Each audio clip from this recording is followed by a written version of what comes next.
Hello, everyone, and thank you for joining our 6 gigahertz IMT Opportunity for Society webinar, where we will be looking at the 6 gigahertz band of spectrum and the opportunity to use it to leverage 5G and its evolution. I am Paul Norkus. I want to thank you all for joining us today. I will be your host today.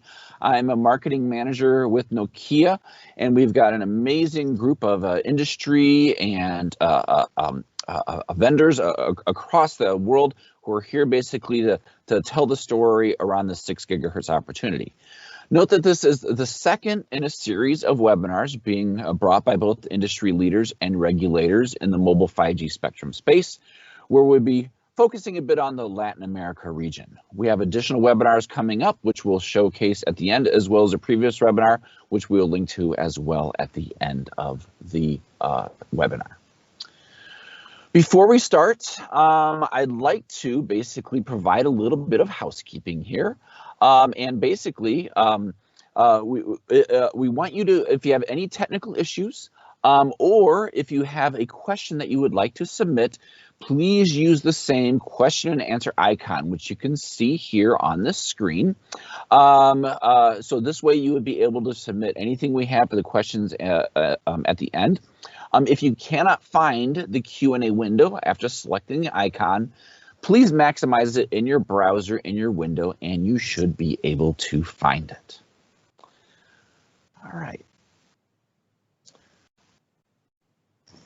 So the deployment of 5G will bring large benefits to mobile service providers and users over the coming years. So allocating the 6 gigahertz spectrum going from 5.925 gigahertz all the way up to 7.1275 megahertz, using this band for 5G new radio and its evolution is a critical building block and really making it economically feasible to offer 5G services at a price point that is affordable to all income groups. Now, starting with the existing trends and anticipating the further evolution in longer terms, this webinar on this topic elaborates on the importance of making more spectrum available for IMT as an essential means to achieve the 5G vision in developed and developing markets. Really, if you look at the fact that the 6 gigahertz band spectrum, it really represents a very strong candidate band specifically for this purpose. Now, we've got an exciting group of people that are going to be telling you about this story. And basically, to start off with, we're going to be looking at the from two perspectives. We'll be starting with the regulators corner, where we'll start with Ms. Zhang Fansheng, who is the Vice Director of Frequency Planning Division, the Bureau of Radio Regulations for MIIT, who will present on the 6 gigahertz frequency band considerations in China. And this will be followed by Ms. Zhu Fei, who is the Secretary General of IMT 220 Promotional Group in China, who will discuss building a global 5G open ecosystem. We'll then be followed on by Mr. Mohammed Abdghani, who is the Radio Spectrum Procurement Director from the National Telecom Regulatory Authority of Egypt. And he'll be looking at the flexible approach for the 6 gigahertz spectrum band. And we'll be followed by Ms. Meta Pavsek-Tozvak, who is the head of the Mobile Service Agency for Communication Networks and Services of the Republic of Slovenia. And we'll be discussing finding the right balance for the future shape of the 6 gigahertz band. After we go through the regulators, we'll then move into the industry corner, where we'll start with Mr. Ross Bateson, who is the special advisor supporting the GSMA, where he will discuss the 6 gigahertz range of marketing options. Next, we'll have Ms. Päivi Ruska, representing the European Telecommunications Network Operation Association, on the 6 gigahertz IMT opportunity for Europe. We will then cover the challenge of the 6 gigahertz band in Latin America, which will be presented by Ms. Ana Valero, who is the Directory of Regulatory Affairs for Latin America from Telefonica. We will then have a view that is from Ericsson, Huawei, Nokia, and ZTE, presented by Ms. Erica Tujador, who is the Director of Government Industry Relations for Ericsson, But she will be looking at this and providing the vendor a statement really for all Ericsson, Huawei, Nokia, and ZTE. She will be looking at the role of 6 gigahertz band with 5G and its evolution in the Latin America market. We will then close out the industry section with an industry statement from Mr. Ross Bateson as well on 6 gigahertz band. At the end, we'll have a quick opportunity to open the floor to the other representative companies who are part of the 6 gigahertz webinar that didn't have a chance to speak, and we'll follow it by a Q&A. So please submit your questions into the Q&A window, and we will answer them at this time. Now what we'd like to do is start off in the regulator's corner with our first speaker. And here we have Ms. Zhang Fengsheng, who has been working in the radio spectrum regulation field since 2012. In the past 10 years, she has gained a lot of experience in space service regulation. Now her main responsibility in the Bureau of Regulation of the MIIT includes national frequency planning, coordination of WRC preparation and APT radio communication programs within the Chinese administration, and she will be discussing the 6 gigahertz frequency band considerations in China. And with that, Ms. Zhang, I will hand it over to you. Please tell me when you'd like me to advance the slides. Okay, thank you. Thank you. Good morning, good afternoon, and evening to everyone. I'm Zhang Fengsheng from MIT of China. It's my pleasure to be here to share spectrum management consideration in 6 gigahertz in China with you. Please, next slide. Thank you.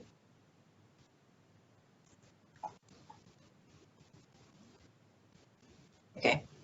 This slide shows the spectrum we have assigned to 5G system now. In China, 4 mobile network operators have gotten totally 680 megahertz bandwidth to deploy 5G system. For 3.3 to 3.4 gigahertz band is limited to indoor use. We refarming 17 megahertz and 2.6 gigahertz band to meet the spectrum requirement for 5G system. Next step. Yes. This is our timeline for radio regulation. We started frequency planning preparation after WC 2007. In 2017, we released frequency planning for 5G system. 1 year later, we issued 5G frequency trial license. From our experience, it usually takes long time to prepare new frequency bands before releasing to mobile network operators. Earlier planning for further IMT spectrum development is recommended. Next slide. Thank you. Next. Next, please.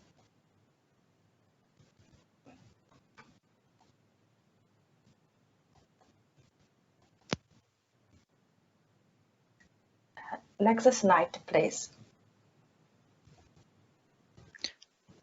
No, Okay. Paul, I think you need to go back. Okay. I think there's a delay. So. Okay, I will apologize. I will go back in the slide pack. Here we go.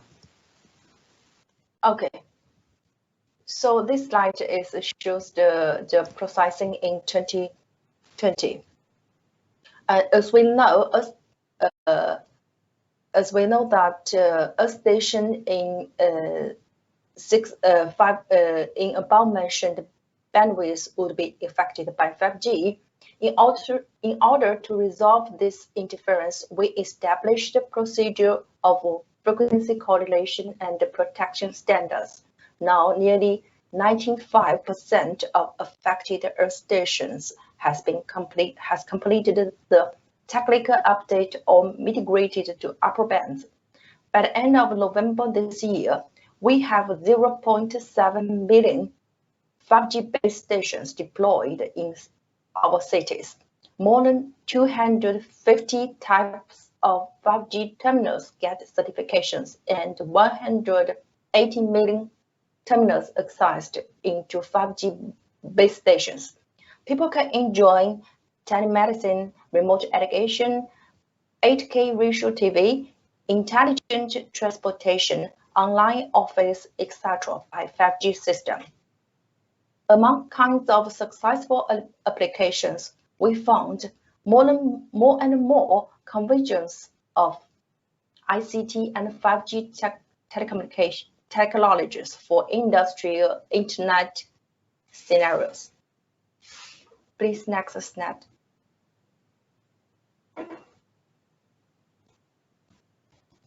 Yes, so according to 5G visions and the characteristics of radio wave, we think that appropriate frequency bands for 5G should be better, including lower band, medium band, and high bands, thus to make us to meet all the requirements. Thank you. Next slide. Next, yes. But why 6 GHz is the candidate frequency band? This conclusion is based on the considering from 4 aspects. First, 6 GHz band has good propagation property and more contiguous bandwidth. Second, we can achieve the balance of capacity and coverage in this band. Also, we can meet different requirements in most scenarios. Fourth is that this band will be more easy to extend existing 5G commercial network. For the FSS in 6 GHz, it could be foreseen that more and more usage will be mitigated from lower band to upper band to obtain high throughput. Besides, FSS in this band is uplink, which we think make it easy to find the coexisting solution. Please next slide. Thank you. So this slide shows our considering for the agenda item 1.2 of WRC 2023. We are in favor of the identification of this frequency band for IMT with the appropriate technical conditions based on sharing and compatibility studies with regard to related services. So we welcome interesting countries and companies to join us in the study and the ITUR framework. This year, we have conducted the revision work of our national frequency allocation table based on the new vision of ITUR radio regulation and some domestic lists. As IMT sector members proposed to identify a 5925 to 7125 in the new revision, we are considering to accept this proposal. Meanwhile, we are considering to give spectrum license to facilitate 5G test and trial in the 59 to 7125 bandwidth band. So this is my presentation, and thank you.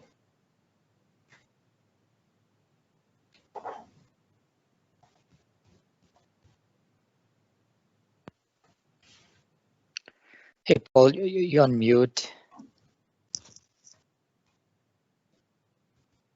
All right, thank you. We are going to move on to our next presenter, who we have Xu Fei, who is the Deputy Chief Engineer of the Institute of Technology and Standards, China Academy of Information and Communication Technology.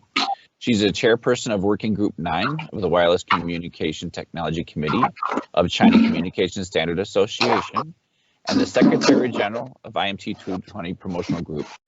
Xu Fei has an in-depth knowledge and experience of wireless and mobile communication technology and standards and will be speaking on building a global 5G open ecosystem.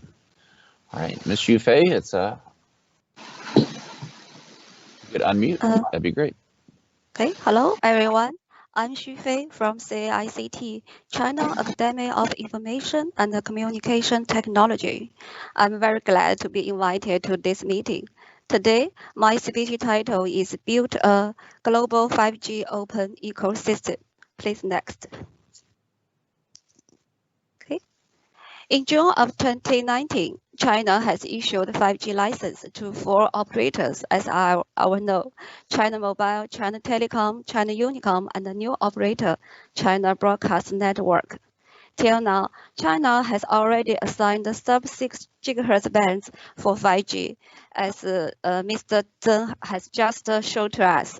By October 2020, 690,000 base stations has already been deployed, and 5G users now in China has already surpassed 160 million. 181 5G smartphones had obtained certification from January to October in 2020. Please next. Then I will introduce the MT 2020 5G Promotion Group, referred to as 5GPG for short. 5GPG was established in 2013, mainly responsible for coordinating 5G technology research and international standards cooperation in China. Another task of 5GPG is to promote the development of 5G industry and to establish 5G ecosystem. This is the 5GPG structure. The secretariat is responsible for the daily work of the 5G promotion group. At the present, there are 10 working groups under the 5G promotion group. 3PP, network, spectrum, and ITU working groups are related to international standards and spectrum research. As we all know that AI is very hot and important, so we set up a new 5G plus AI working group in 2019 to do some research in this area.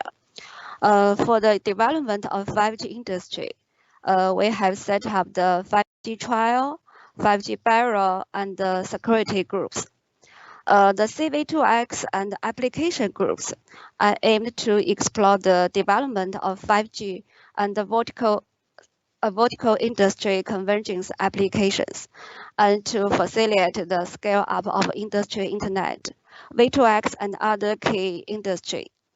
The main member of the 5GPG include operators such as China Mobile, China Unicom, and China Telecom, Docomo, and KDDI.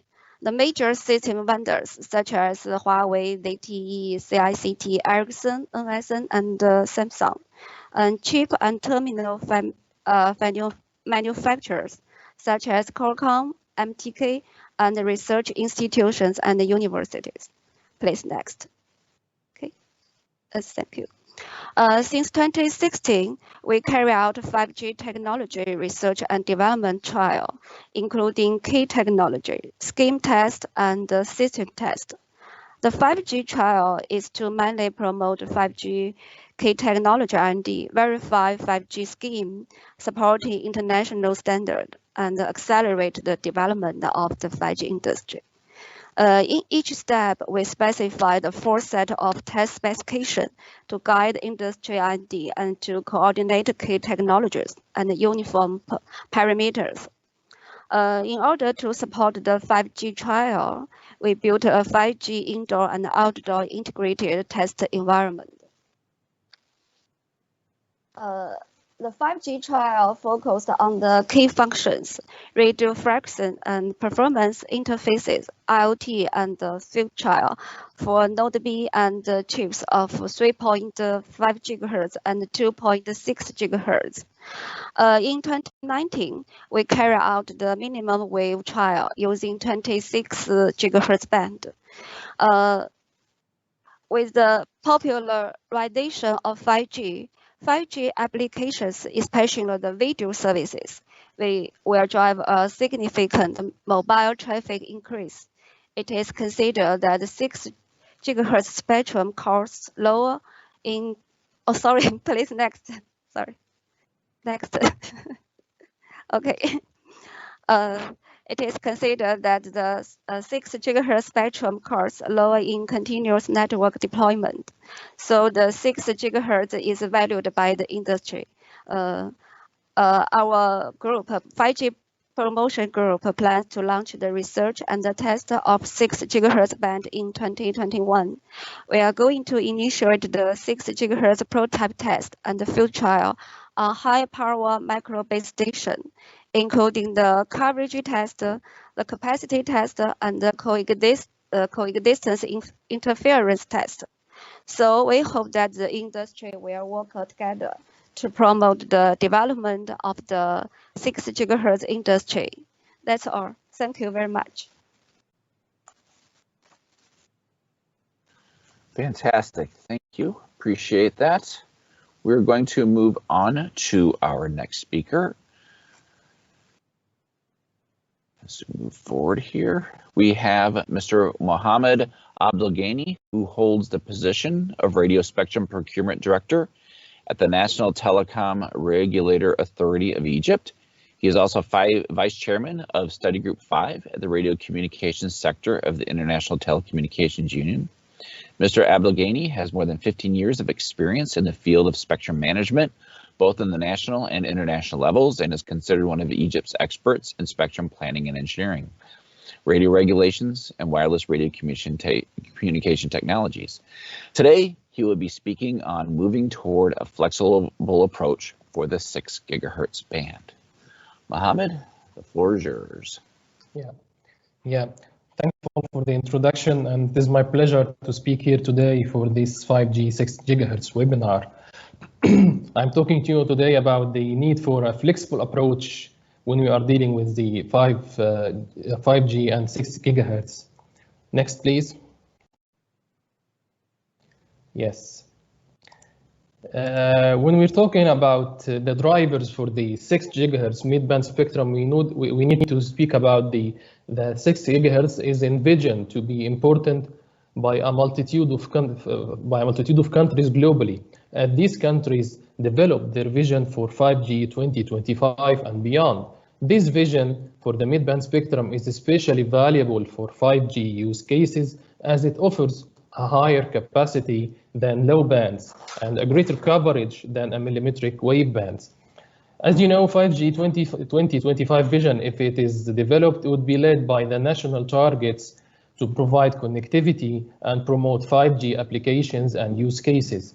In trying to fulfill these connectivity targets nationally, countries usually face requirements to meet higher capacity needs for future data demand, while also facing difficulties that a millimeter wave bands may not be available, and refarming existing bands would not be best way forward to provide enough bandwidth to meet this demand.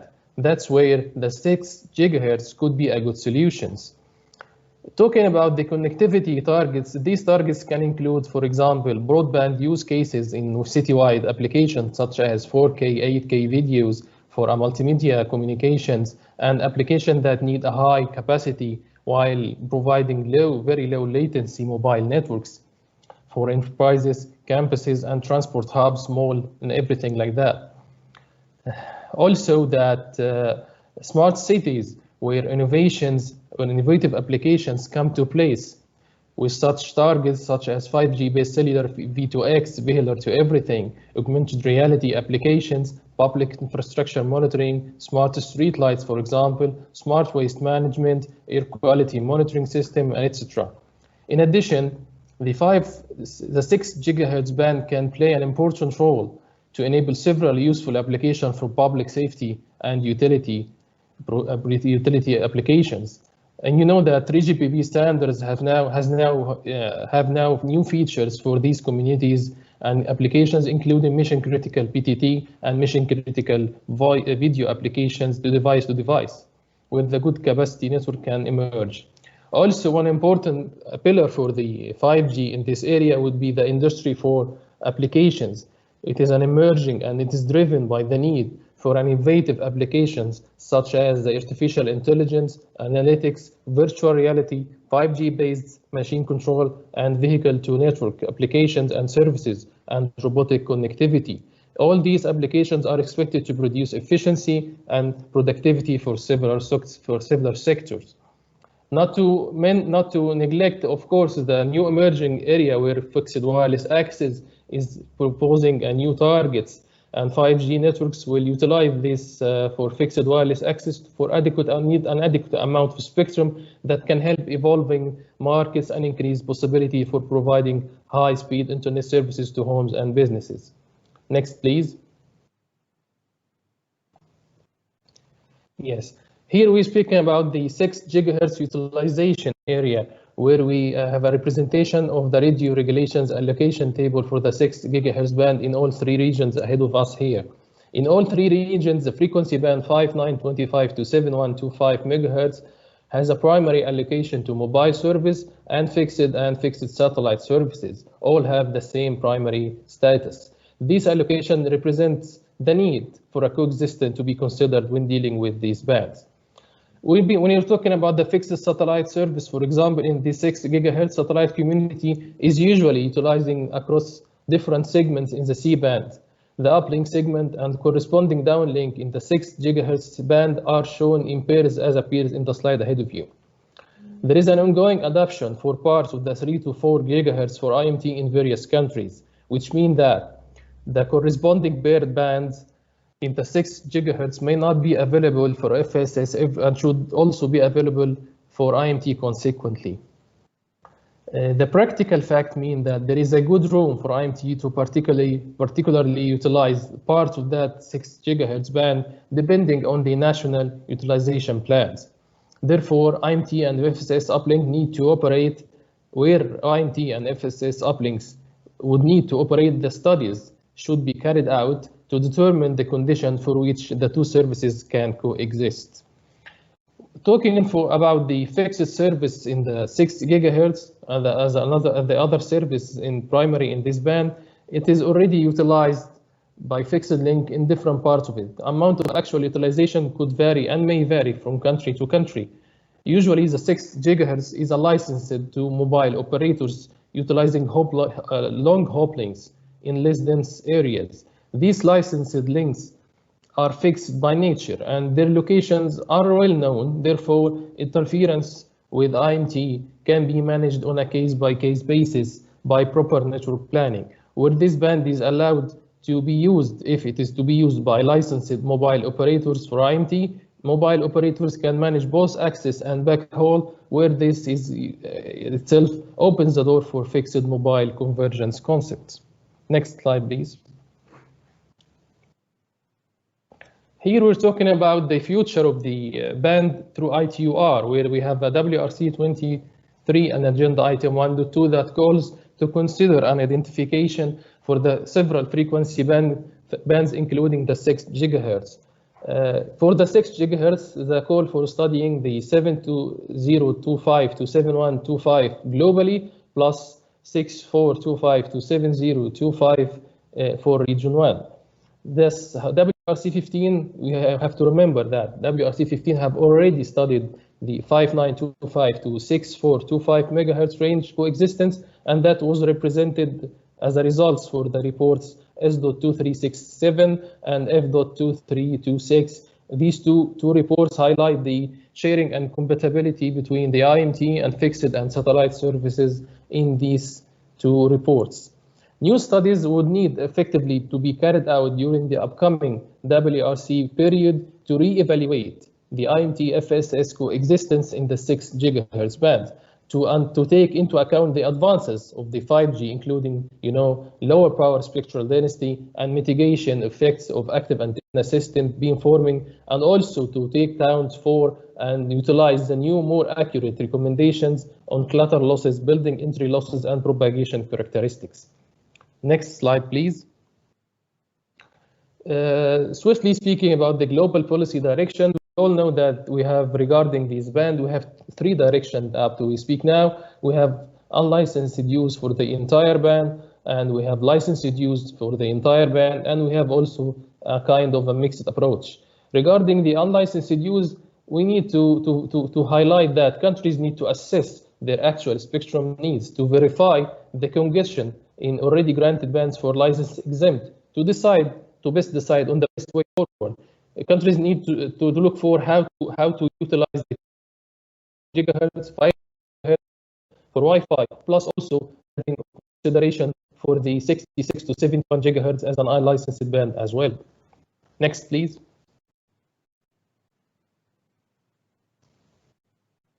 Yes.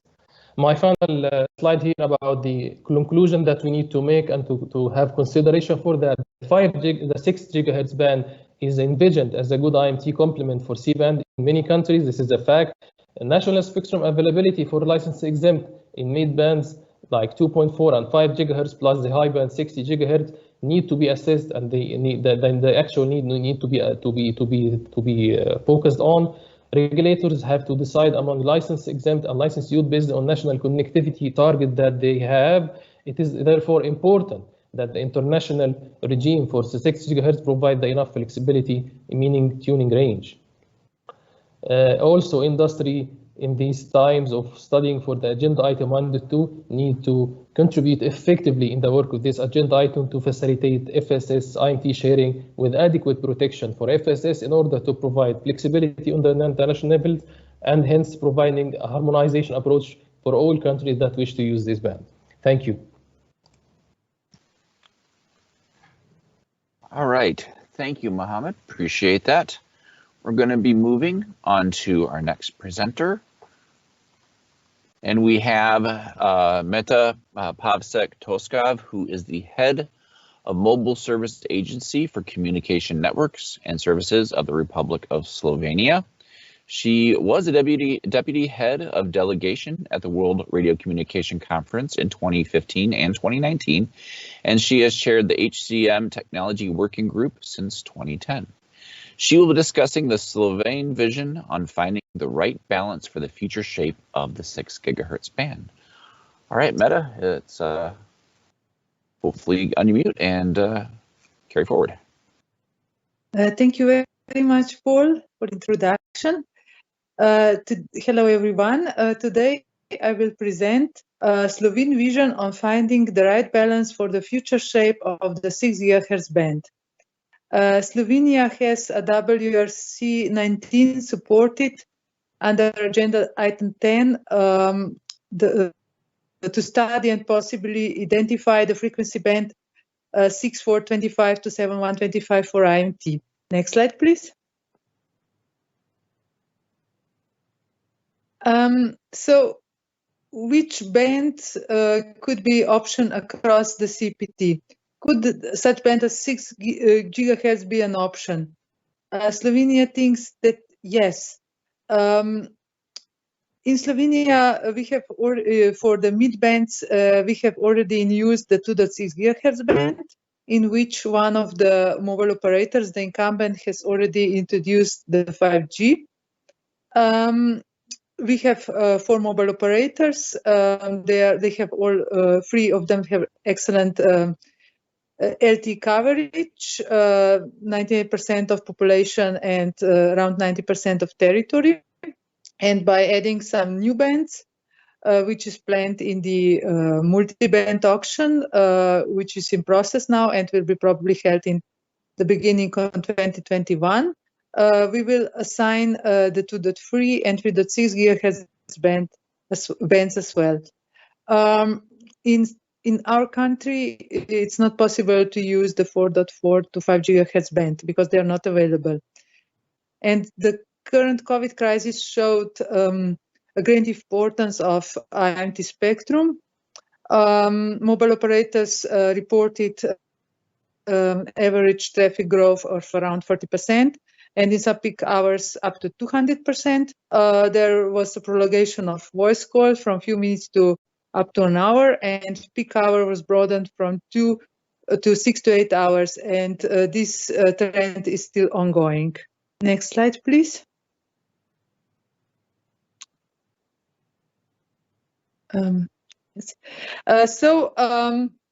For the moment, this spectrum, which will be auctioned very soon, will cover the needs for a few years.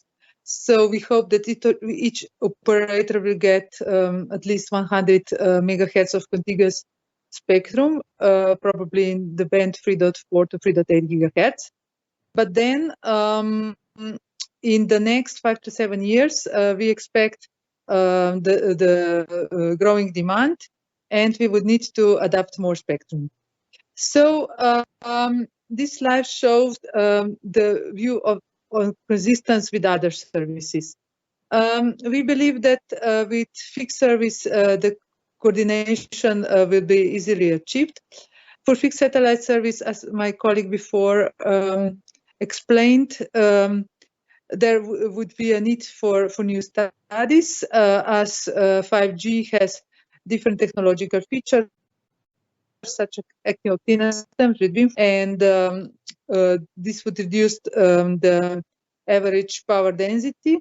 And as well, some new recommendations were developed since 2015, such as recommendation for Earth space clutter loss, Earth space propagation, and for beam linkage loss.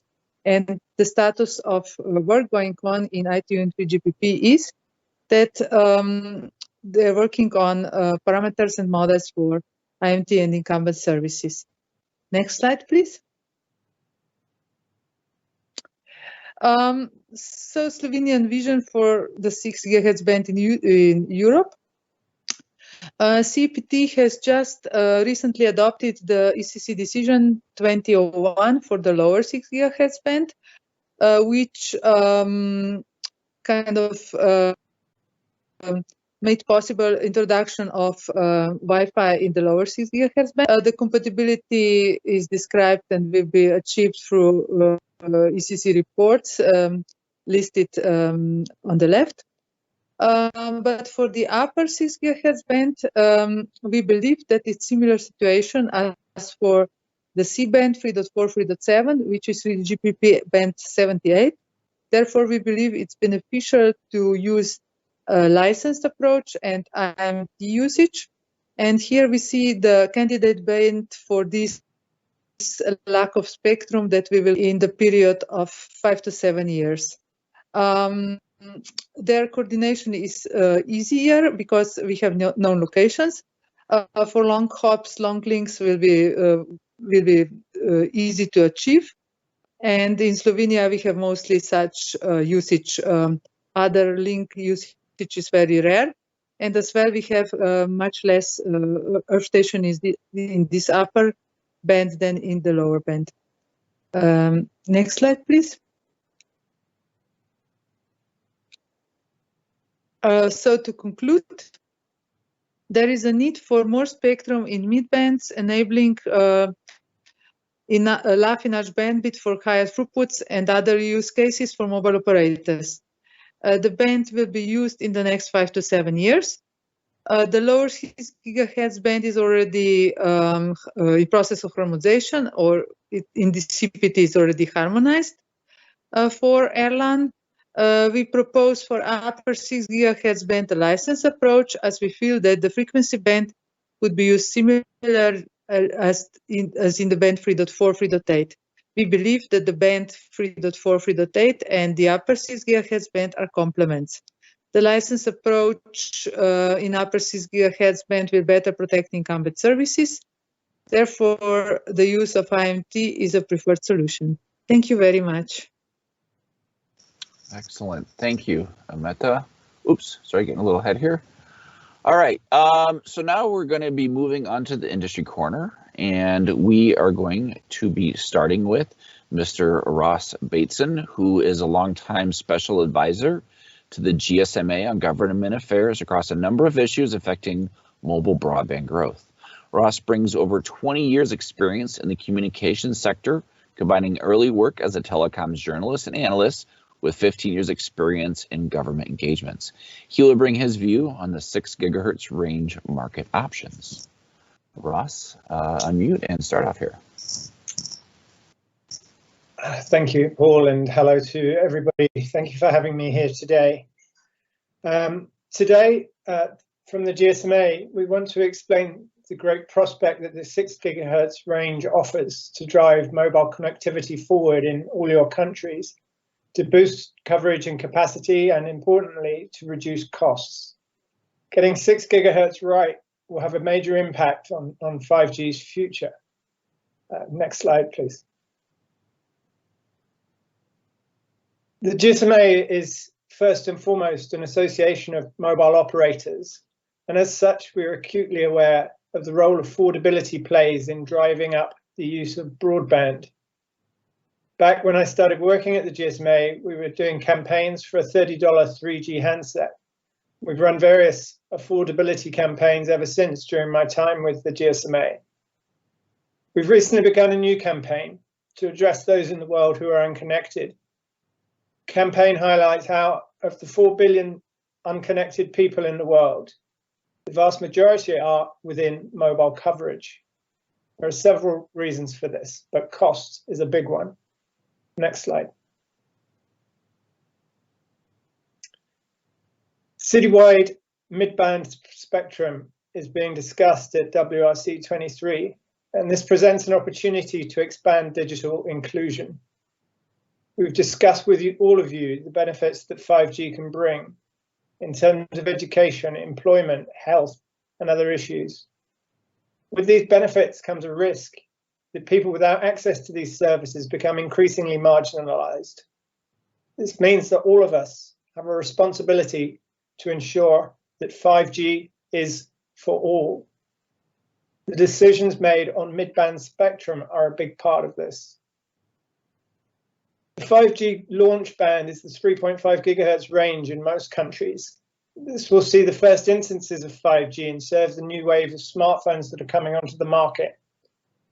Enhanced mobile broadband is something we all understand, and this will be one of the earliest applications for 5G, often using the 3.5 gigahertz range. The expansion of 5G is then what we have come to discuss today and how that's best served. Next slide. 6 gigahertz is being treated differently at the ITU in different regions, but for us it remains the clearest pathway for affordable 5G expansion and on a global basis. It is also the only available band for this expansion in many cases. As countries begin to maximize the use of the 3.5 gigahertz range's extent for broadband and for verticals, we need to see where the full range of 5G applications will be served. 6 gigahertz is the clearest option for broad expansion. The two bands are interlinked. Less 6 gigahertz means more 3.5 gigahertz, and we need to be frank and keep these facts on the table. We need to get mid-band right.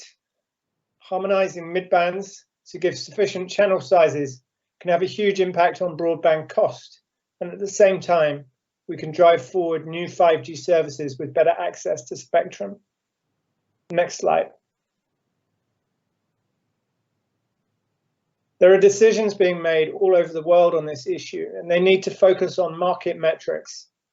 There has been a lot of talk about Wi-Fi 6E using this frequency, but a lot of unanswered questions, and I'll just name a few of them today.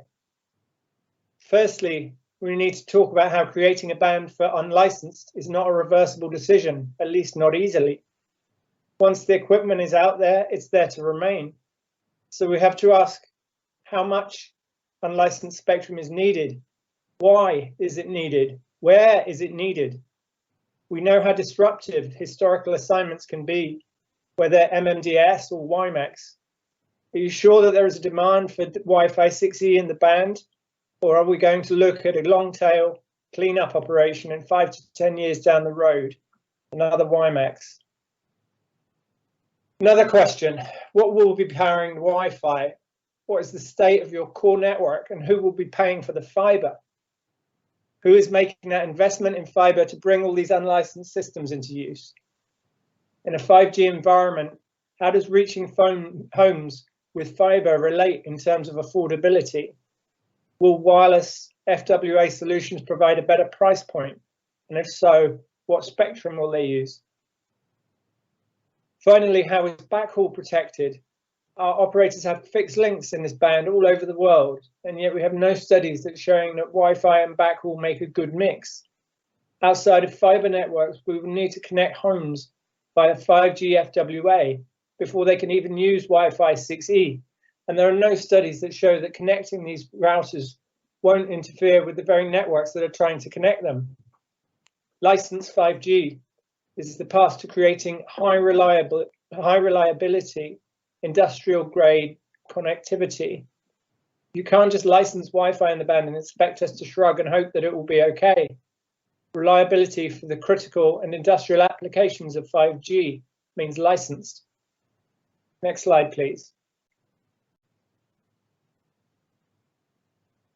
So to conclude, I think it's fair to say that there are a lot of questions still to be answered. We ask that regulators look at 6 gigahertz in relation to your markets. If a fiber optic cable is literally connecting every home and every business, then for sure, some Wi-Fi spectrum is valid. If fiber is not universal, then serious questions need to be asked about how to keep gigabit broadband for all, and not just the lucky few who have the means or the money to have access to fiber. Above all, in the decisions we make, we have to make sure that connectivity stays affordable throughout the next decade and beyond. Thank you very much. Thank you, Ross. Appreciate that. We are going to move on into our with Päivi Ruska, who is Vice Chairman of the European Telecommunications Network Operators Association Spectrum Working Group. She has nearly 20 years of experience in wireless communication from a position at a mobile operator, national regulatory authority, and mobile equipment provider. And while she focuses on spectrum awards and regulations at Telia, today she will be speaking on behalf of the ETNO on the 6 gigahertz opportunity for Europe. All right, Päivi. Thank you, Paul. Glad to be invited. Hello, everybody. As Paul said, today I will give view on the 6 gigahertz opportunity on behalf of ETNO, so on behalf of European operators. Next slide, please. Because we have today many participants outside Europe, here is a short introduction to what ETNO is. ETNO Association brings up operators' view to European telecommunication policy and regulatory work. It has 32 members, which are network operators operating in Europe, and 8 observers, including vendors and also operators outside Europe. Members investments in Europe cover about 70% of fixed network investments and over 60% of mobile network investments. ETNO members contribute nearly 140 billion euros to society in the European Union, for example, as salaries, taxes, and interests. Next slide, please.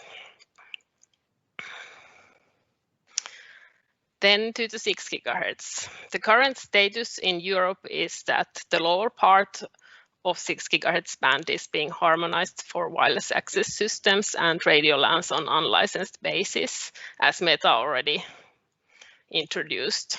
The allowed devices are low power indoor devices and very low power devices that can be used also for outdoors. Harmonized use for unlicensed equipment in European Union means that anyone can buy and use the equipment without separate permission in all European Union countries and also some other countries. The low power device category is limited to indoor only use to avoid potential interference to existing use, for example, for fixed links. Of course, it is difficult to guarantee that the equipment is used only indoors because the use is unlicensed and the users are unknown. Regarding the upper 6 gigahertz band, it is currently being studied for IMT for WRC 23 in region 1, which covers also Europe. ETNO supports IMT studies and use for the upper upper 6 GHz band in Europe. This would be a balanced approach, considering that the lower 6 GHz band is being reserved for unlicensed RLAN in Europe. And of course, for us, the wider and global harmonization is also important for economies of scale, as Ross just brought up in the TSMA presentation. The main use in the 6 GHz band today is fixed and fixed satellite service that has also been brought up by earlier speakers. And I just want to bring up that operators are actually a user of the band with the fixed links today, and 6 GHz band is an important band for backhaul service in many countries. in many countries, also a bit more rural areas, as it enables longer haul links. Next slide, please. European operators consider that new mid-band IMT spectrum is needed in mid to long term in Europe. Demand is foreseen, especially in urban areas. Mid-band spectrum can provide high capacity, but also coverage, for example, outdoor to indoor propagation. And this is not something that millimeter wave spectrum can provide. Even though millimeter wave spectrum is relevant for very high capacity services and for example at hotspots and for fixed wireless access case. The demand is driven by existing use, but also by new use cases that 5G is expected to enable. As you know, the mobile data use has been increasing all the time. When considering the existing use cases, for example, media consumption, people may not use so much more time with the media services, but the demand increases to higher resolution that 5G and also the new equipment would enable. In addition to existing use, there is expected to be a lot of new use cases that have been named also by earlier speakers today. And typically, the introduction of new technology boosts the data consumption because it enables new things. And this has been seen also with 4G and 3G introduction. We believe that the upper 6 GHz band offers an excellent opportunity to meet the demand in Europe. We also believe that a licensed approach enables protection of existing use where the protection is needed. This is because the licensed approach enables setting limitation in the license. The licensed users are also known, which enables to ensure that they meet the license conditions. Because of this, we believe that the licensed approach would also allow higher transmission powers compared to what is allowed for RLAN in Europe. Thank you.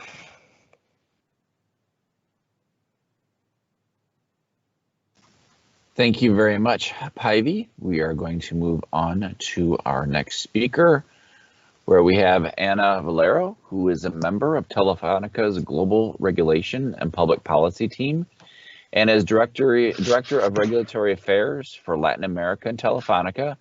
Anna defines and coordinates the positioning of the Telefónica Group in relation to regulatory issues in Telefónica's 14 countries of operation in Latin America. With over 25 years of experience in the telecommunication industry, she has held management positions in pricing, marketing, customer experience, wholesale, and regulation in different countries in Europe and Latin America. Today, Anna will be discussing the challenge of the 6 gigahertz band in Latin America. And Anna, I will hand it off to you.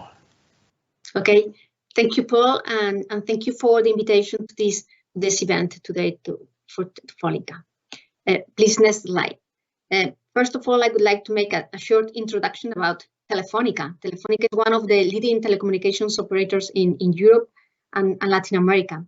At the moment, we have 14 operations, 3 in Europe, in Spain, Germany, and the UK, and 11 in Latin America, 5 of them that provide fixed and mobile services, and 6 of them that only provide mobile services.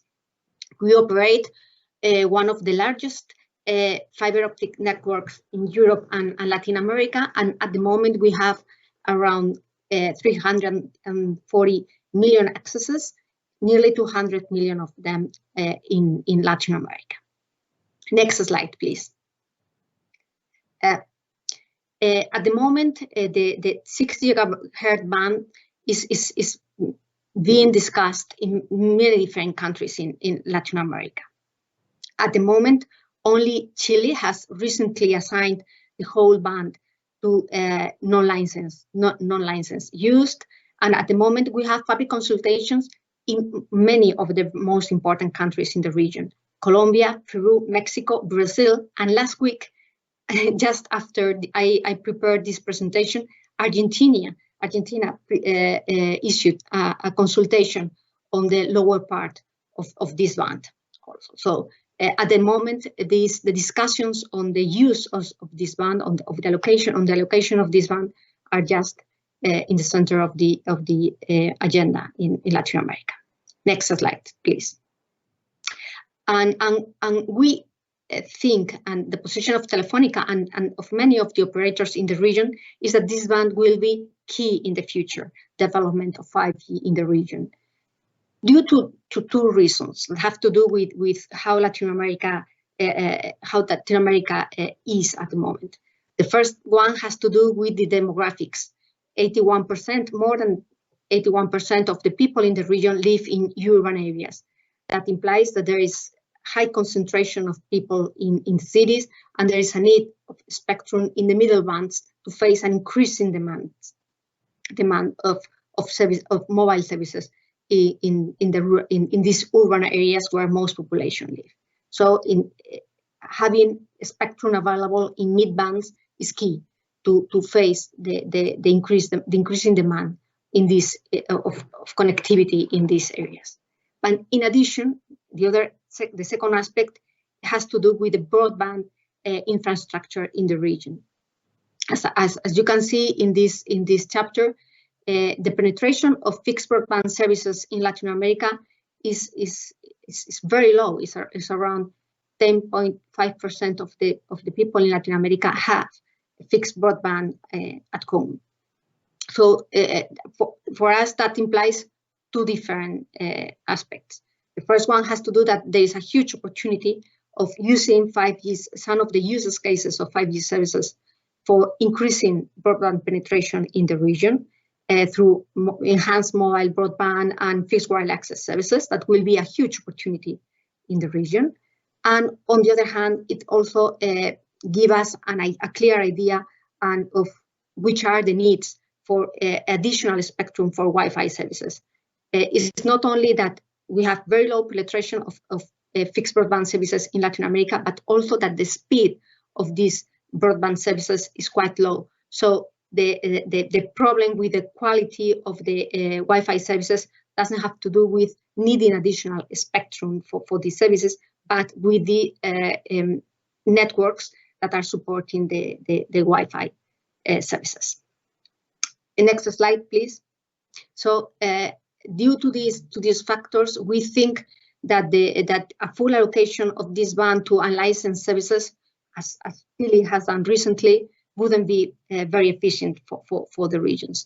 We and most of the operators in the regions advocate for a balanced solution, allocating the lower part of the band to unlicensed services and the higher part of the band to IMT. We think that this decision, this balanced distribution of the band, will benefit both customers and service providers, and in terms of fostering investment, competition, and better services for customers. As we said, having more spectrum available in the region in the mid bands will be critical in the future for the development of 5G services. Thank you. Thank you very much, Anna. We are going to move on now to Erica. Let me bring up your bio. All right. So Erica Tejedor is the Director of Government and Industry Relations with Ericsson. And while she is with Ericsson, she's actually going to be speaking on behalf of all of the vendors involved with promoting the 6 gigahertz band. So Ericsson, Huawei, Nokia, and ZTE. And here she will be talking about exploiting 5G and its evolution in the Latin America market and the key role of the 6 gigahertz band. So, Erica, you want to go? Hi, everyone. I hope you can hear me properly. I'm very glad to be here, and I'm also very happy to speak not only as Ericsson, but as Paul mentioned, on behalf of Huawei, Nokia, and ZTE. Next slide, please.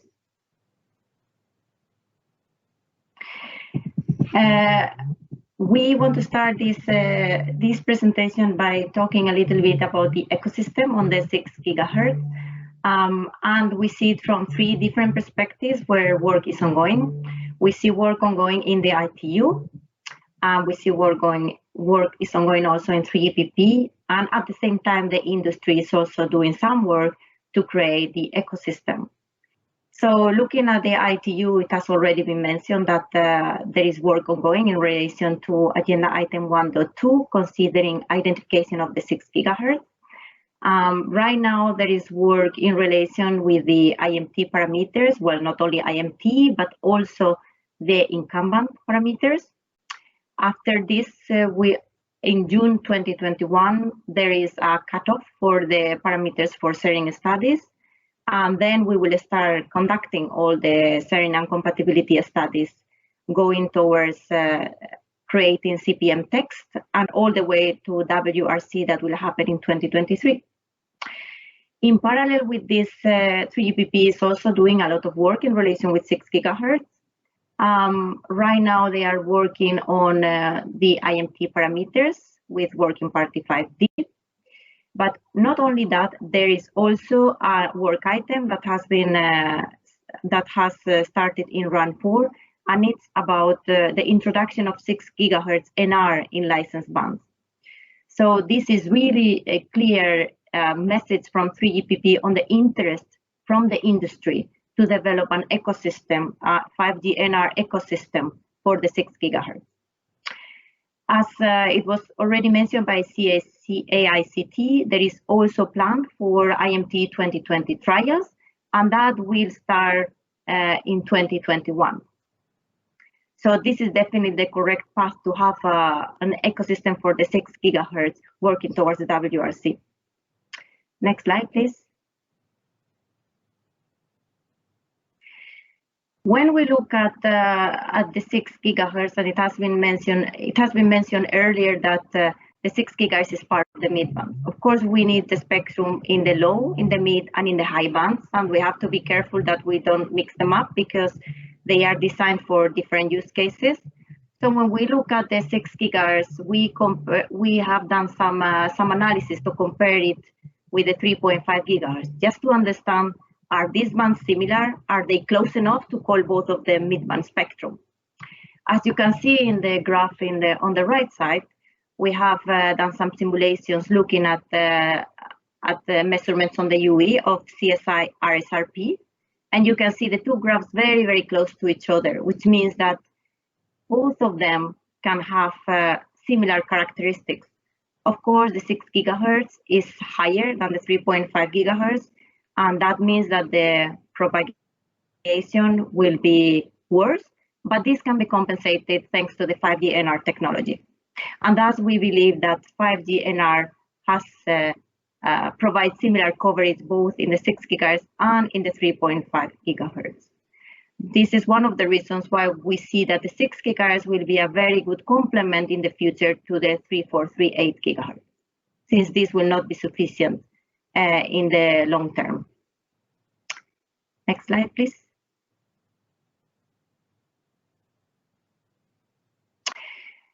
An issue that we always have to look at when we look at new usage of a spectrum is coexistence with incumbents.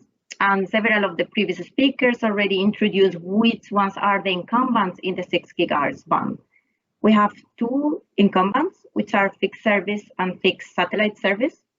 And we see the coexistence in different ways. Coexistence with fixed service. Fixed service is a service that it's mainly being driven by operators, as for example, Telefonica mentioned, and also Ethno. The typical applications are rural areas, and they are long hops, and they are also at known locations, and they have known characteristics. These are the reasons why we really believe that coordination is possible. Coordination with IMT could be on a case-by-case basis, and the coordination will also depend on how the 5G NR base stations are located in relation with the fixed links. So if they look at each other, if the antennas are looking at each other, then the separation will be slightly larger than if the 5G NR base station is off the main beam from the fixed link. Nevertheless, we believe that the coordination is possible, and it will depend on different parameters. In some cases where coordination is perhaps not the best option, there is also an option of migration of fixed links to other frequency bands. But again, this will be up to the regulator and also to the MNOs that are running the fixed links. Next slide, please. When looking at coexistence with satellite, I think it's really important to remember that the 6 gigahertz is actually paired with the C-band, so with the 3438, or 3438, 3842, and the 4.5 to 4.8 gigahertz. These are all bands that are already today, they have really large 3GPP ecosystem. And that means that many countries around the world have already allocated these bands for IMT or 5G NR. That makes us think that if we are thinking that the downlink of the C-band will be decreasing, that means that the uplink of the C-band, which is the 6 gigahertz, is expected also to be decreasing in the future. Also, when we look at the FSS, and considering that this is really a global system, we believe that the ITU is of extreme importance when we look at coexistence. And that's why we believe that it's really good that we are looking at the 6 gigahertz at WRC 23, because that would allow to put any kind of decision that we will make will ensure that FSS uplink is protected on a global basis. At the moment, as I mentioned earlier, there are IMT parameters that are being developed, and also there is work ongoing on propagation models. And as it was already mentioned by several of the previous speakers, coexistence will need to be considered in the studies.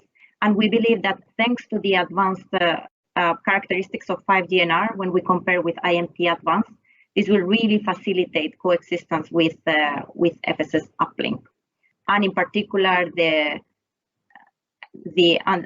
active antenna systems with beamforming. We believe that this will make a key difference.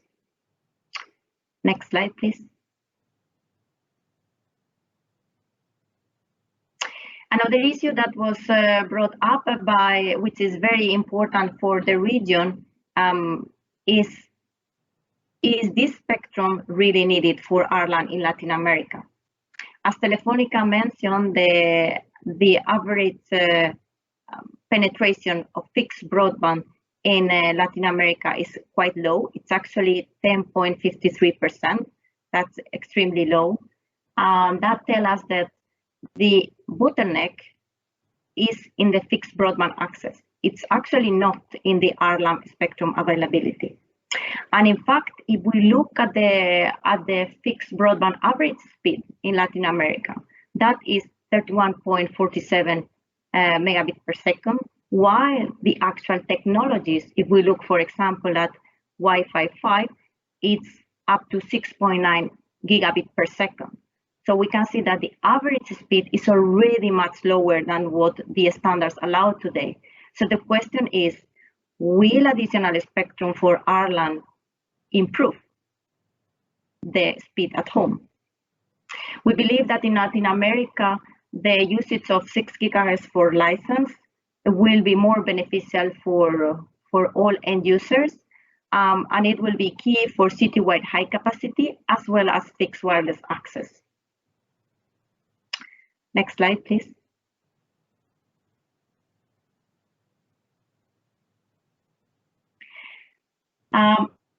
An additional issue to consider also when talking about Ireland is the fact that, as mentioned earlier, there are countries that are going for all the 6 gigahertz license, but there are countries that are going for all the 6 gigahertz unlicensed. Now, when we look at the unlicensed equipment that is becoming available today, of course, the policy decisions, first of all, as it was indicated by GSMA, are decisions that are irreversible, or at least will be very difficult to change. There is a fact that even though the Ireland equipment should not be working when in those countries where regulators decide on the spectrum to be used for license, it's really difficult for regulators to actually control that this is happening.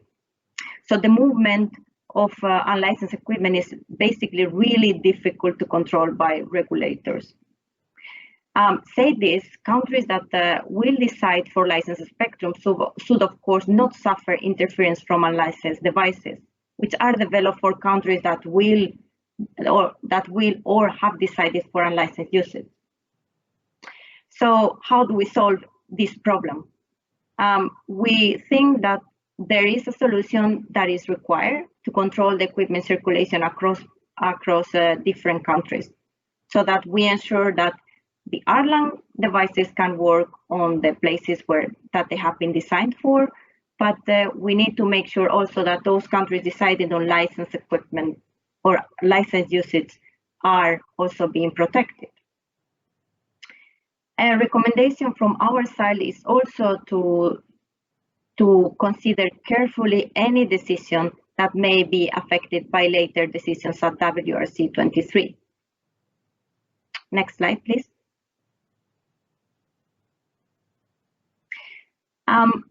The last slide that we have is really our recommendation for the 6 gigahertz. We see the upper part of the band that is going to be considered or is being considered towards WRC 23. We see this as a great opportunity to ensure spectrum harmonization for IMT. We see harmonization globally, even though part of the band is only for region 1. We have also to remember that at WRC 23, additional countries may also decide to include their names on the footnotes in the radio regulations. That will, of course, help to build a global ecosystem. For the lower part of the band, though, we believe that consideration on a country-by-country basis is needed. And with that, I will thank you all for listening. Great. Thank you, Erica. Really appreciate that. So what we're going to do next is we're going to move to back to Ross. And so basically, we as a consortium of regulators and industry people we're looking together the 6 gigahertz band. There is an industry statement that's been put together for the international mobile telecommunications industry statement that we have here, and we're going to have Ross go through it for us. So Ross, here it is, and whenever you're ready. Thank you, Paul, and it's an honor to wrap up this part of our session today with reading out the industry statement on the 6 gigahertz band. We believe that the international mobile telecommunication system is the efficient way to provide broadband wireless connectivity on a worldwide scale and greatly contribute to global economic growth and social development. IMT technology development and deployment continue contributing to creating a large number of new jobs and GDP growth.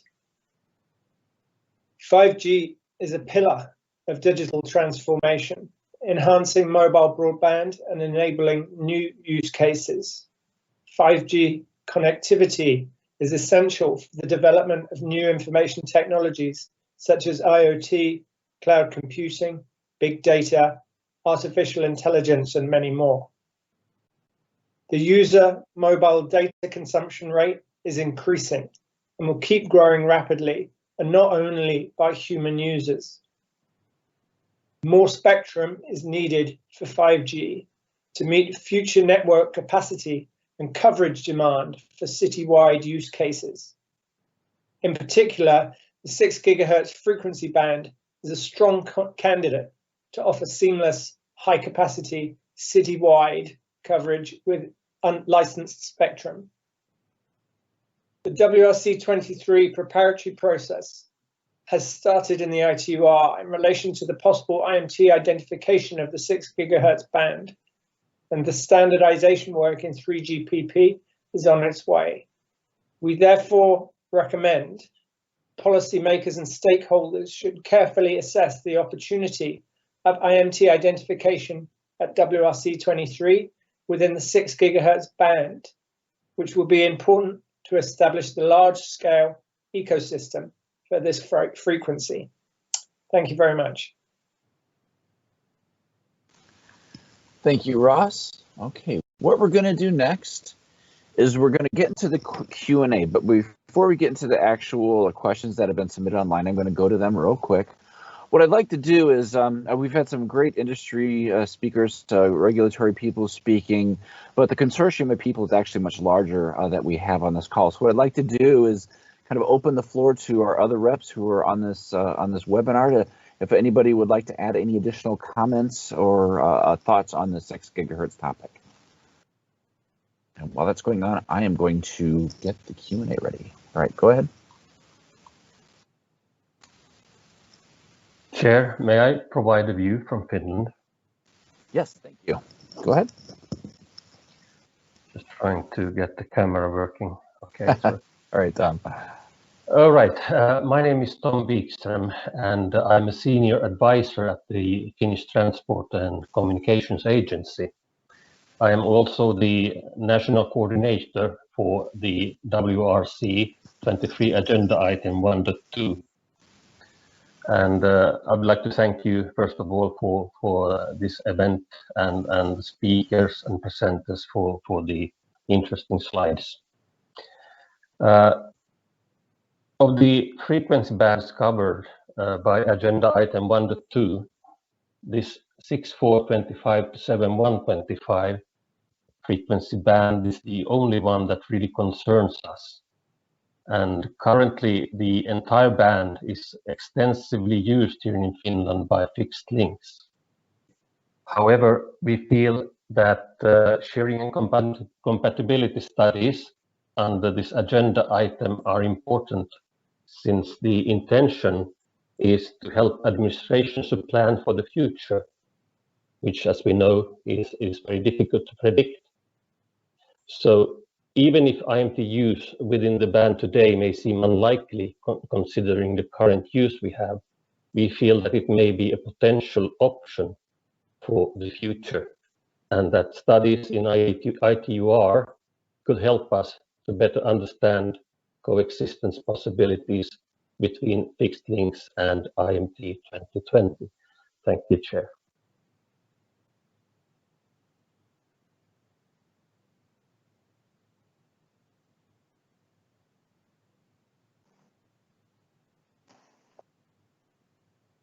Sorry, yeah.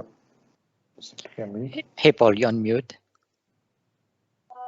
Thank you, Prakash, for reminding me. So, Stefan, I see you've come on. Would you like to share some thoughts? Yes, so Kaliago produced the report on 6 GHz, which was published earlier this year. And we just concluded also a study in Colombia.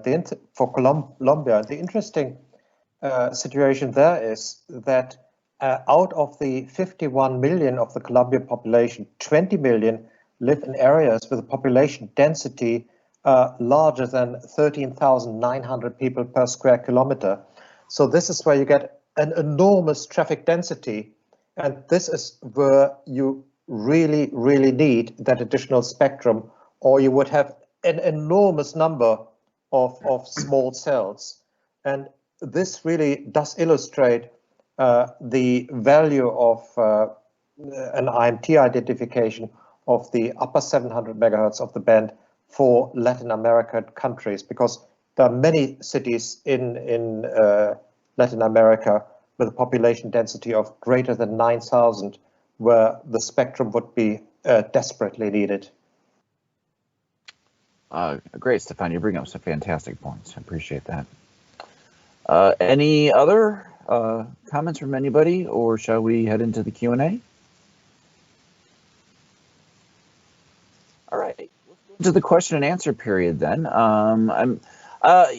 Basically, based on what Stefan said, and really kind of like the need, I think, in this being focused on Latin and South America, I actually want to direct the first question to Anna. And Anna, the question that we got in, maybe kind of revisit what you said, is why do you see 6 gigahertz as an important band for IMT in the Latin/South America region? So Anna? Hi, thank you, Paul. And thank you for these questions. As Stefan has just pointed out, one of the challenges that we have in Latin America is we have a very high concentration of people in big cities. And that will imply that we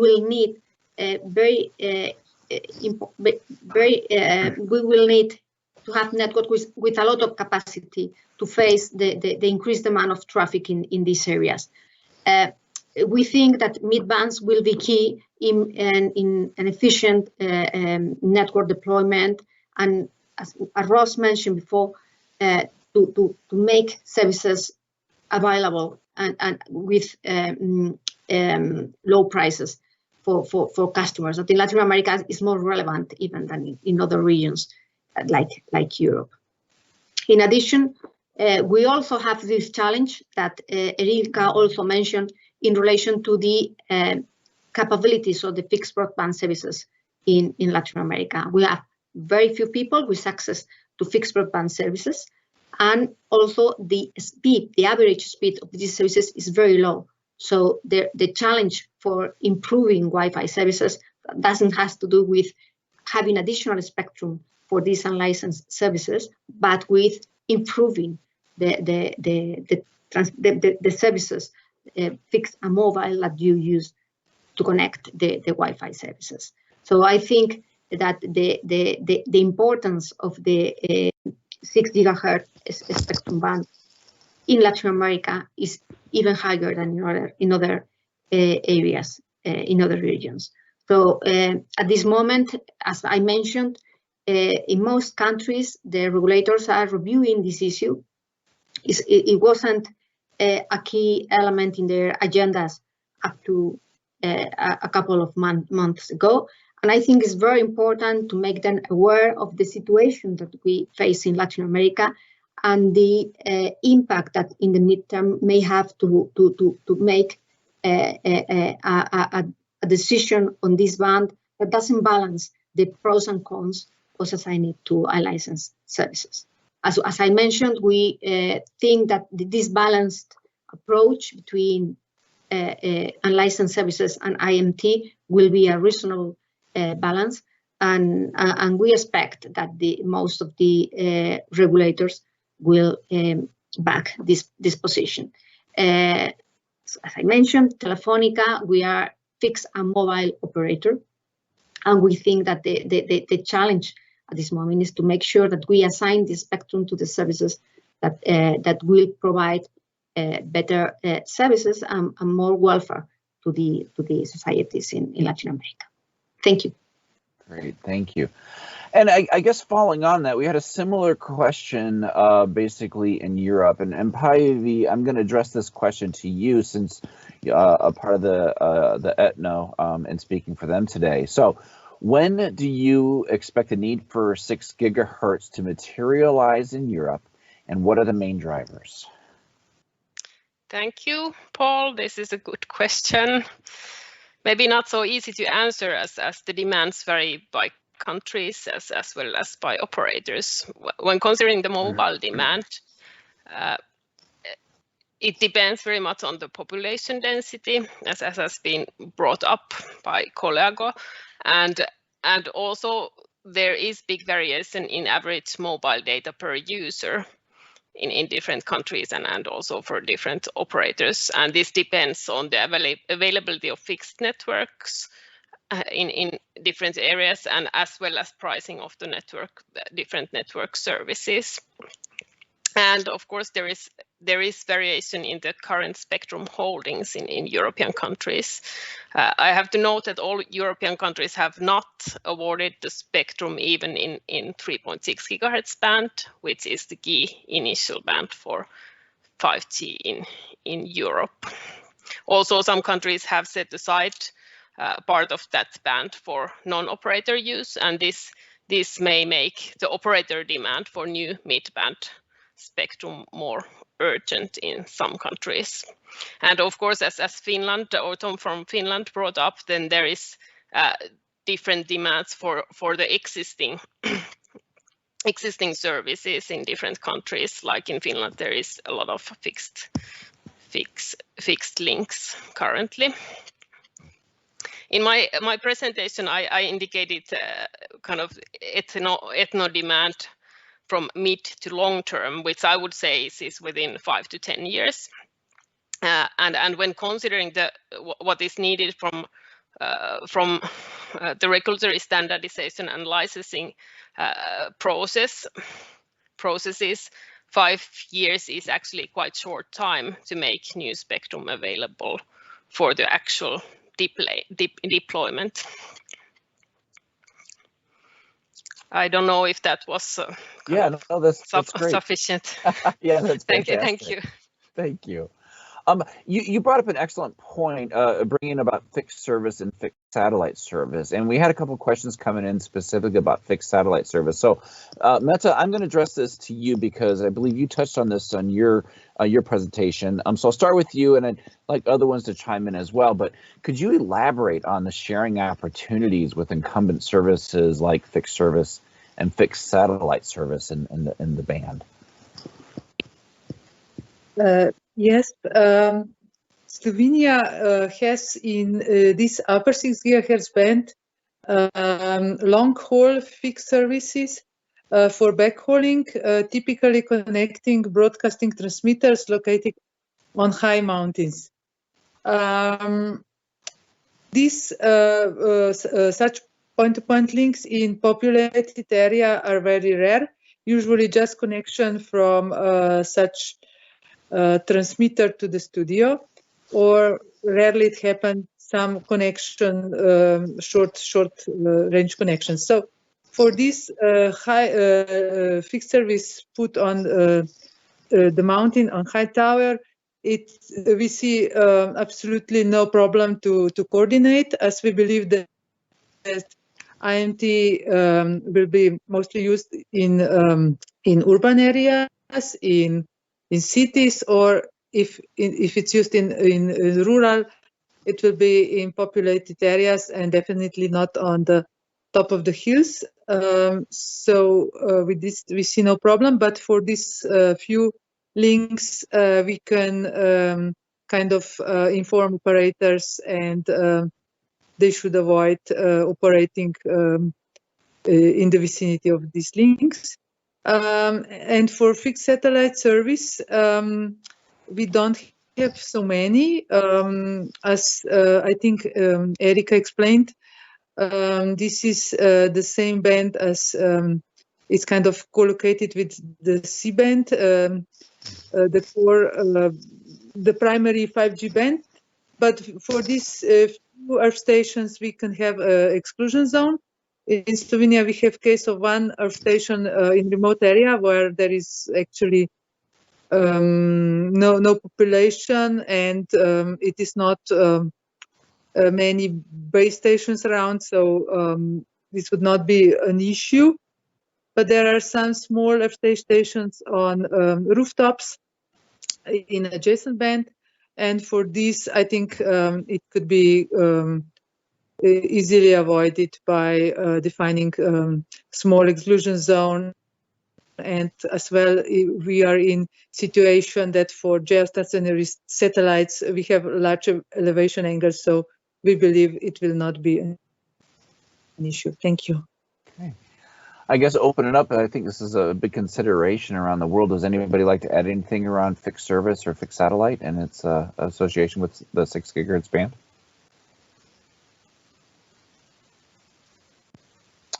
So Meta, you did such a fantastic job. Excellent. All right, great. So along with that too, there's some concerns about fixed service and fixed satellite. There's also the discussion around Wi-Fi. So why can't 5G simply share unlicensed 6 gigahertz spectrum with Wi-Fi? Is there someone willing to step up and answer that question? I can answer to that question. Excellent, thank you. So I think usually we like to have technology neutrality, but you always need to think it's not only about technology, it's also about the nature of the different technologies.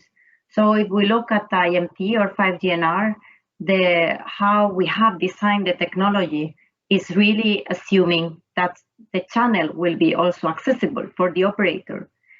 This is, of course, one of also the main pillars for investment for the operators. If we compare this with the RLAN technologies, and that's not only Wi-Fi, but it's also LAA, which is a 3GPP technology, and it's also NRU.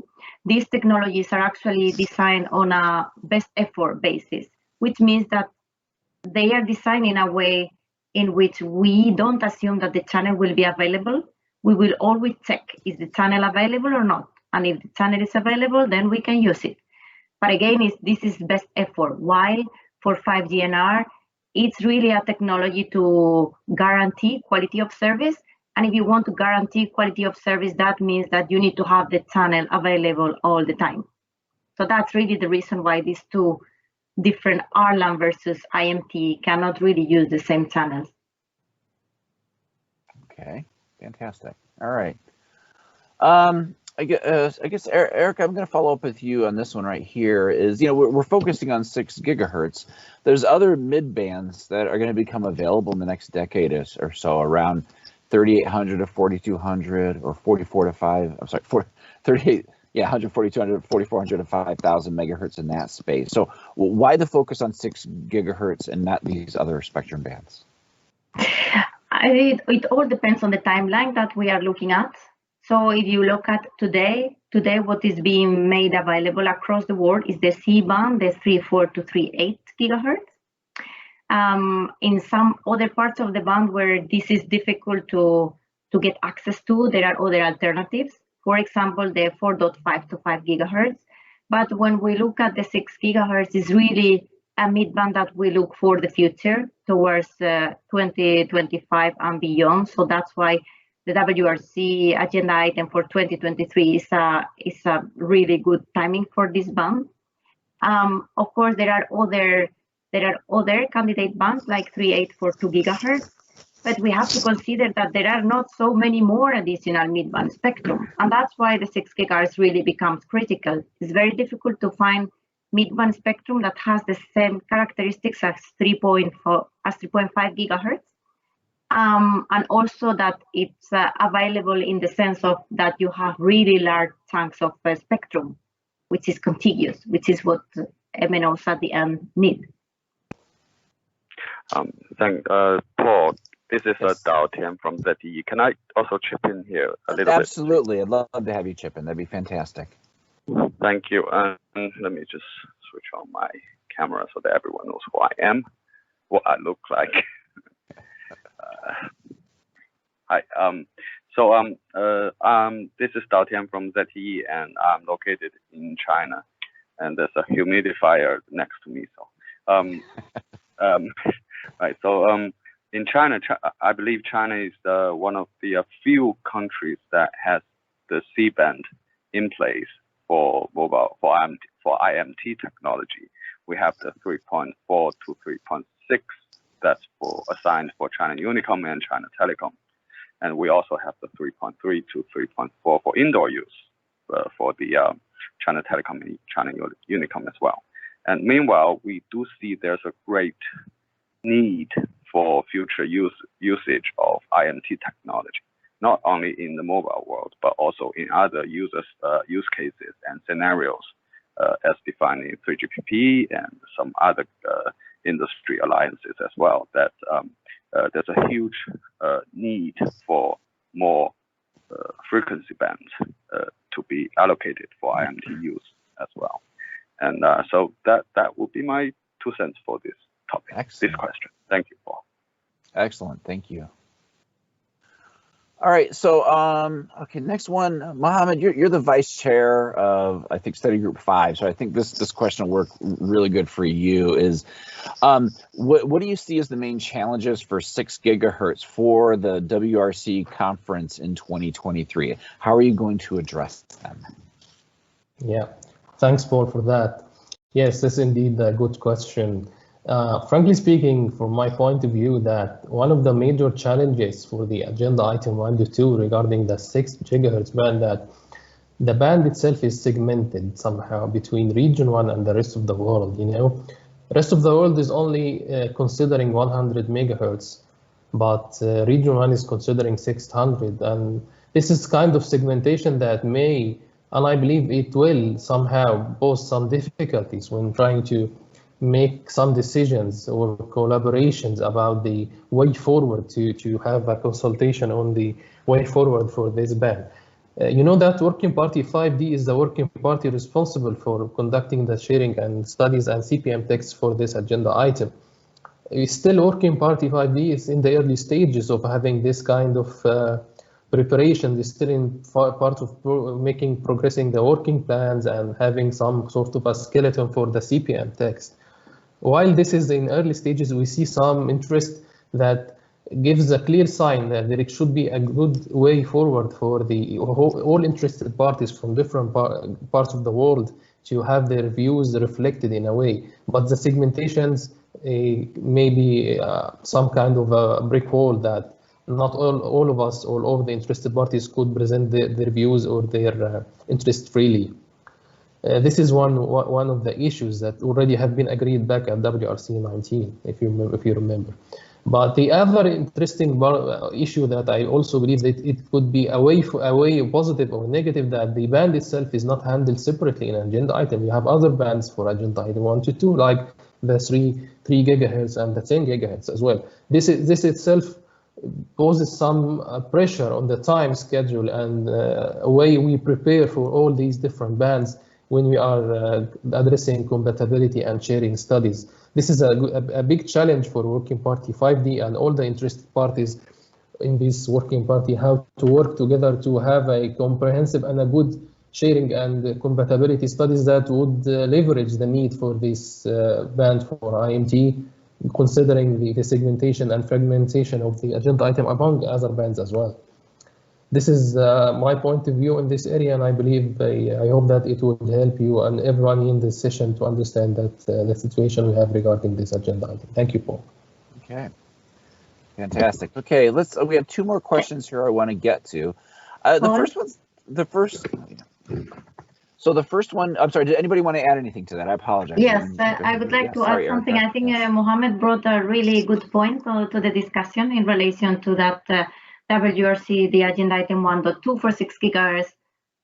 Large part of the band is focused on region 1, and that's correct. But I think we also have to remember that if you look at the table of allocation in the radio regulations, it's actually the same services across the world.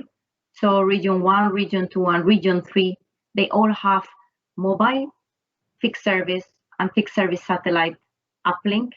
So from that perspective, I think that even if the agenda item is focused on region 1, all different regions are, can benefit really from the studies, because in reality, it's the same services all across the world.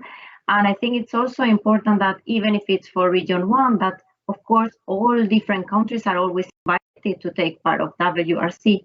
And it's very important to have the view from all regulators across the world. Thank you, Erica. Yes, if I add, Paul. Go ahead, Mohammed.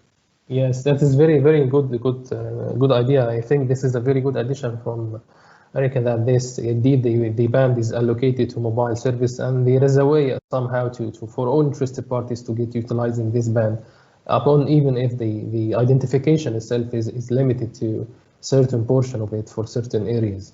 Yes, this could be a way forward, and I invite everyone to look at this view in their considerations for the work of agenda item 1.2. Thank you. Okay. All right. Anyone else wants to add? All right. So like I mentioned, I'm going to focus on two more questions here. The first one's a practical one. So I'd like someone from Ericsson, Huawei, or Nokia or ZTE to answer. And it's basically looking at, increasing the number of spectrum and having the number of, base stations and radios that are out there. And, as we get into these new frequency spectrums, are these dedicated to 5G only, or do these base stations support previous IMT versions or add on, other frequency bands as well?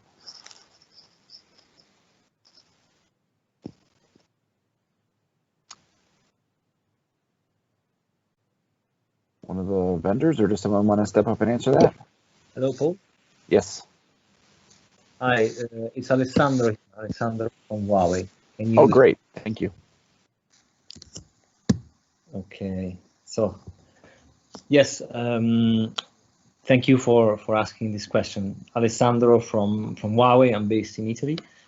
And of course, our base stations are always, I would say, generation neutral.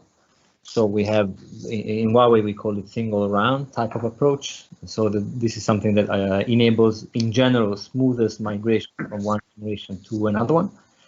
But there is one thing which I would like to highlight, which is the importance of contiguous large bandwidth available for radios.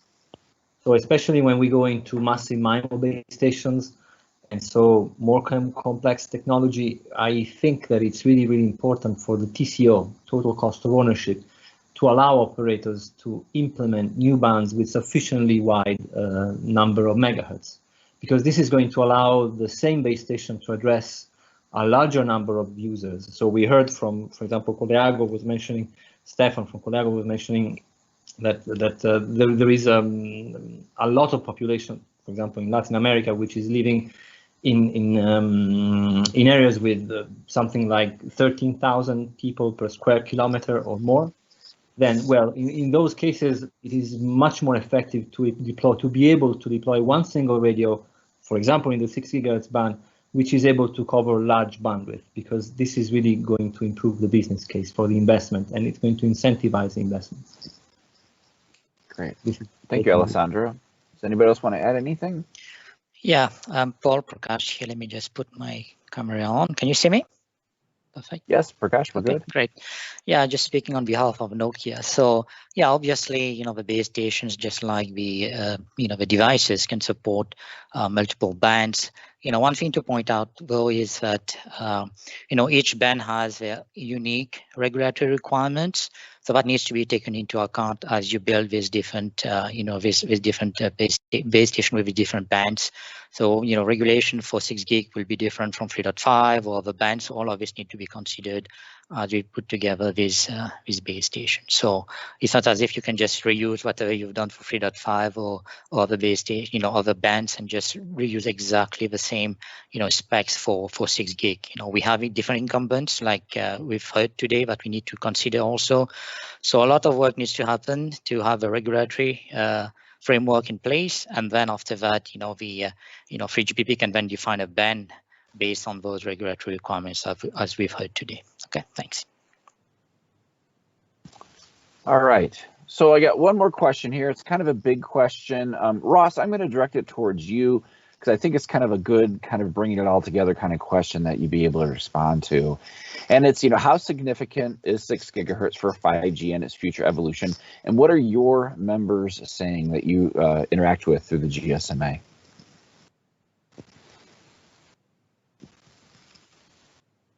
Hi, I hope you can hear me. Yes.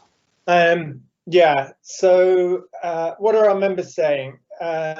Well, we surveyed our members, and there was a mention of this in my slides today. Obviously, as far as WRC is concerned, this is different chunks of 6 gigahertz are being considered in different areas. We look at this very much as a global band. As Erica just said, we're going to be doing the studies, this WRC that will that will give clarity on the coexistence with other services that will be applicable throughout the world. When we surveyed our members, it was in terms of the priority of bands, this came out priority for mobile network operators, with 90% of them responding that this was highest priority. So I think that gives you some kind of answer of the enthusiasm of the mobile network sector. In terms of its importance, we'll see. I think that the Chinese decisions that that were discussed today by our first two speakers show you the amount of scale that we might see in this band even before WRC 23 comes across, and that kind of scale is critical for driving down handset chipset costs. We believe that it represents the best possible chance for a global band in terms of expansion, a global band in terms of 5G expansion.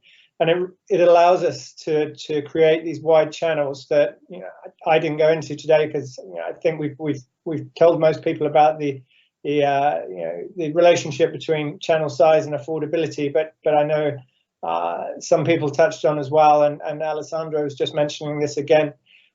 So to give us that wide channel expansion, it's a crucial band. It may be different in different areas, and my presentation we very much focused on the idea of market metrics defining this. There's certainly some countries where the upper part of the band won't be sufficient, where this is used heavily for fixed wireless access.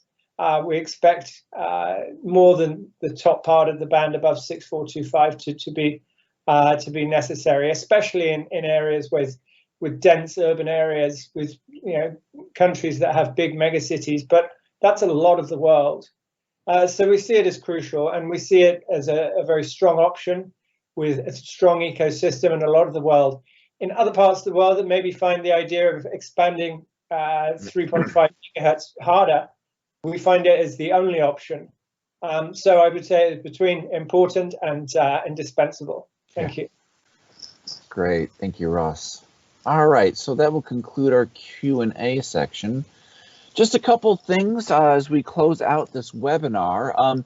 For more information, as I mentioned, this is a webinar series. This is the second. We did have our first webinar, which was back on the 8th of September.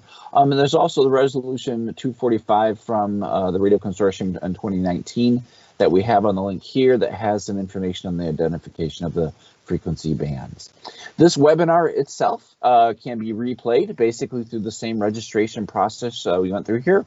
When this is done, we'll encapsulate it and be made available for on-demand viewing. And then coming up next, there's a couple other webinars that we're looking at bringing together around 6 gigahertz. These are still to be determined exactly when they are. But these are rough timeframes we're looking at. Having the next webinar, which is going to focus on Europe and the RCC, on most likely Monday, the 18th of January, we'll see a webinar. The next one will be on the Middle East and Africa. And finally, webinar 5 will be on APAC around MWC Shanghai timeframe.